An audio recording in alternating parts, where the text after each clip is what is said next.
Hi, I'm Marty Nemko.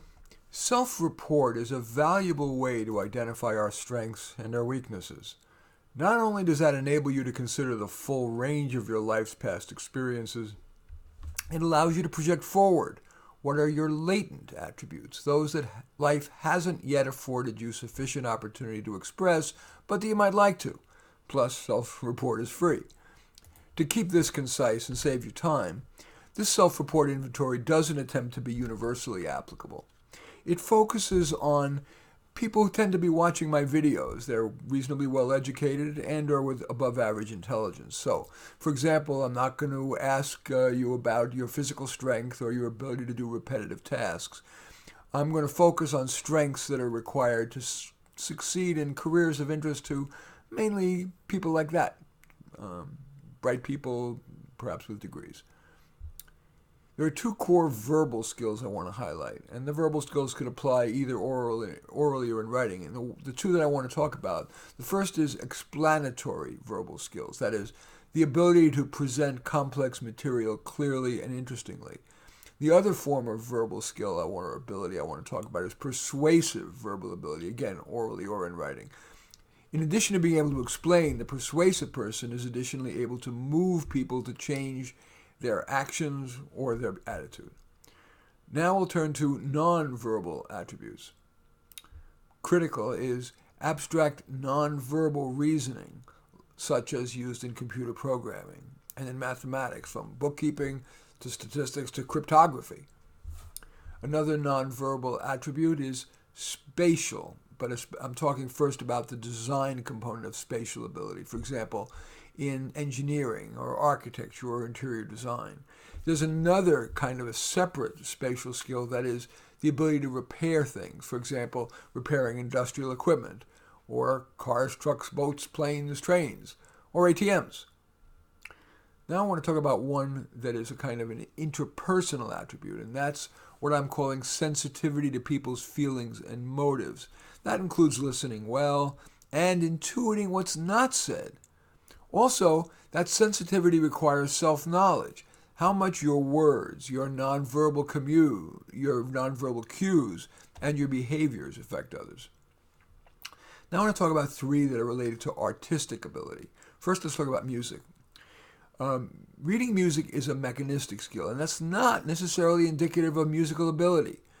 More relevant, can you play a musical instrument well by ear? Or, at least, can you play or sing with nuance, that ineffable feeling that converts the mechanistic to the emotionally moving? It may help you to assess if you have that, if you compare what you do to the following. Because I am a pianist, I've selected a piece of music that I've put on YouTube that is emotionally quite meaningful to me, and I tried to play very emotionally. It's me playing my late mom's favorite song on the piano, Autumn Leaves. And you can listen to that by simply, on the YouTube search function, search Marty Nemko and Autumn Leaves, and you'll get to hear it. Another form, an obvious attribute in the area of the artistic, is visual art. And that can be divided into two parts. There's visual art, the creative side, and the visual art, the evaluative side. First, the creative side.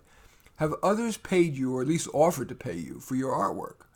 That's often a better test of your artistic ability, at least in practical terms, than listening to the praise of people, especially people with a built-in bias, your friends, your family, your teachers, who are paid to be encouraging, or at least get better evaluations if they're encouraging. As I said, the other component of visual art talent or ability is evaluative. There are some people who don't have artistic talent, but they have what's called an eye.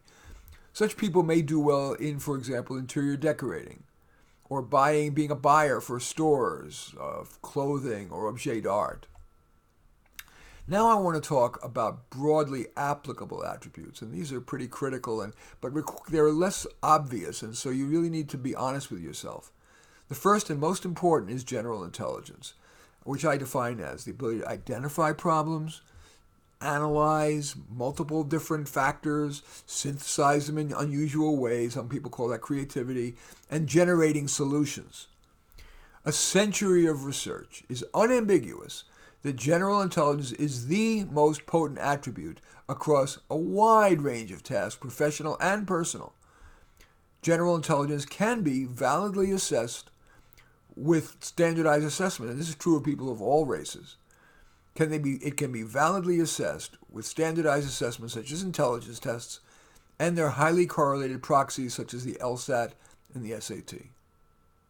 The notion of multiple intelligences being powerful is belied by those multiple intelligence correlating quite highly with general intelligence. Another of these broadly applicable attributes is hardworkingness, if that's a word. Without being pressured by anyone, somebody who's hardworking has an intrinsic drive for above average productivity.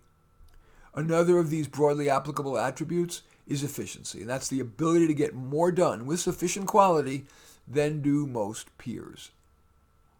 Another of these broadly applicable attributes is whether you're an independent worker, in other words, you do really well on your own, solo, or you're really very good on a team, what they call collaborative. Another of these broadly applicable attributes is being detail-oriented. Some people are meticulous, and they enjoy the required perfectionism of detail work. Another of these broadly applicable attributes is ethics. Nearly everyone claims to be ethical, and under most circumstances we are. But when you have much to gain by cutting ethical corners, do you nonetheless remain ethical, usually at least? Such people are well suited to jobs where they have sufficient, or I should say significant, authority over money or power.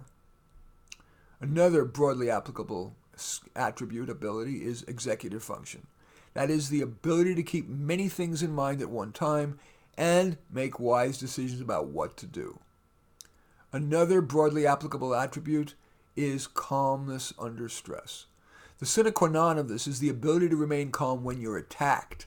So, firefighter or a hostage negotiator, which some people see as requiring calmness under stress, is actually less demanding of calmness under stress than, for example, a customer service rep who can remain calm amid the endless stream of angry customers, emergency room doctors and nurses, and police officers.